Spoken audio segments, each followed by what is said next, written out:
different than anything we've done before. My special guest this evening is William Cooper, and if you've been watching the show, you know that William has been with me twice before, and the response has been so overwhelming. Bill is here in New York because he's going to be lecturing, and he'll be telling you about that in a little while. So we decided to change the format of the show tonight. We decided to do it as a call-in show, so if you have specific questions that you would like to ask of Bill when we come back, please think of them and give us a call, and we will be more than happy to answer your questions. Okay, Bill? Hello. What have you been doing since we last interviewed?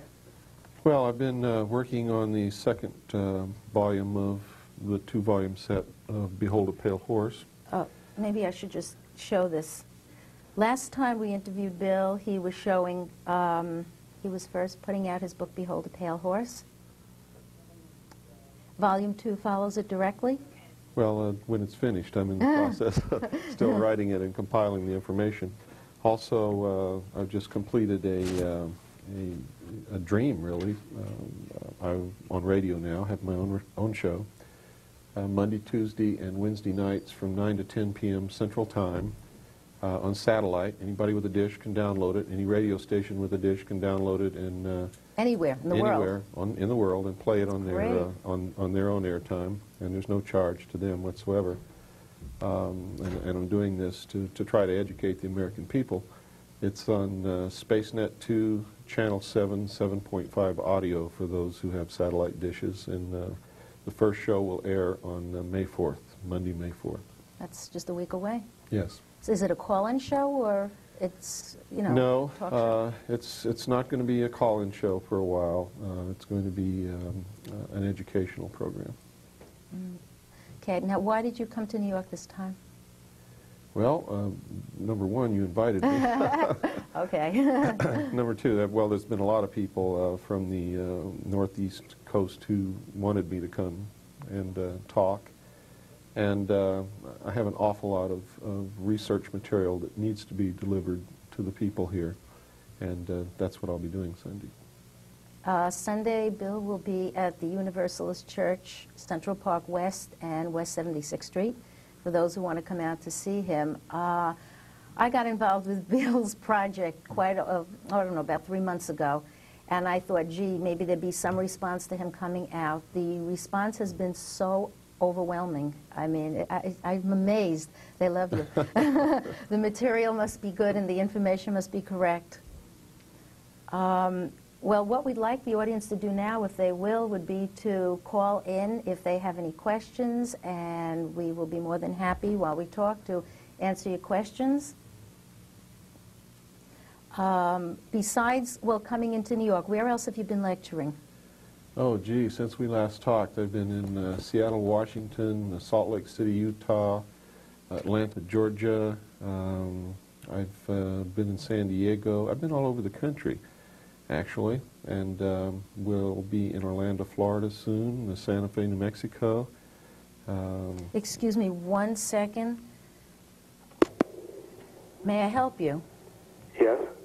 Yes, what is your question, please? Well, I was just wondering what this information is that the gentleman will be delivering, because I haven't heard him mention the subject or the topic. Oh, there's so many. Okay, go ahead. It's a lot of subjects. It has to do with what's happening in the world today, what's been happening for the last 50 years, as a matter of fact. Over 20 years ago, when I was attached to the Office of Naval Intelligence, I saw top-secret documents that told me a lot about what was going to happen in the future. I've made quite a few predictions over the last 5 years, all of which have come true exactly when I said that they would. I'm the only one in the United States, and even the world, as a matter of fact, who has a 100% accuracy rate on predicting future world events. I talk about the New World Order, what it really is, and not what Mr. Bush wants us to believe that it's going to be. About UFOs, about a lot of things. AIDS, the real reason for the Iraq War instead of the concocted reason that the public was told. It's an awful lot of information that's going to be delivered in a short period of time, and I would recommend that everybody bring a notebook and a good pencil and pen because you're going to want to write a lot of things down. Well, that sounds great. This is Sunday? Sunday, yes. This Sunday, 3 o'clock at the Universalist Church. Where's the Universalist Church? Central Park West and West 76th Street. Thank you very much. Okay, thank you for calling. Thank you. Hello, you're online. Yes, I'm wanting to know what his short-term predictions for the future are. Short term, like what, next week? How about the election coming up? The election coming up, well, it's very simple. George Bush is really the man. He belongs to the world power structure. He's been an active CIA operative since he left college, and not just for the short period of time that the public thinks that he was the head of the CIA. And in my book, Behold a Pale Horse, I document the fact that he was an operative of the Central Intelligence Agency on the day that John F. Kennedy was assassinated, and that he was actually giving information to law enforcement officials to lead them down the wrong path, so to speak. But George Bush is dirty, and a lot of people know it. A lot of researchers have collected a lot of facts that could actually get the man impeached very quickly. His health is declining also. So the Bilderberg Group in last year in '91 picked Bill Clinton to be the next president of the United States, and that's what this whole thing is with H. Ross Perot. If he throws his hat in the ring along with Colonel Bo Gritz, then that's going to take a lot of the conservative vote away from George Bush and will literally ensure that Bill Clinton is elected as president of the United States. I'll tell you this right now, for everybody who's thrown their hat in the ring, it doesn't make a bit of difference who gets elected. None of them are on your side. Then who really runs everything?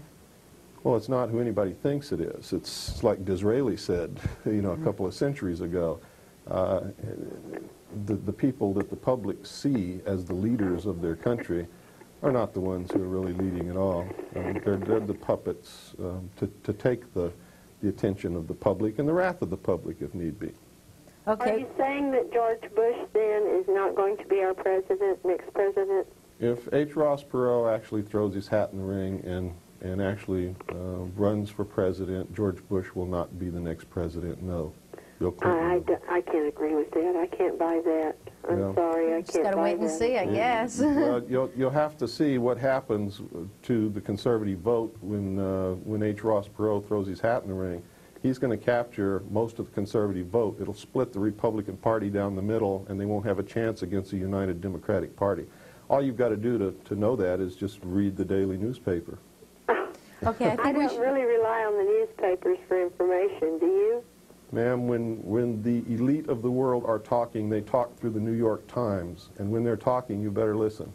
we've got to move on to the next question. Okay, thank you.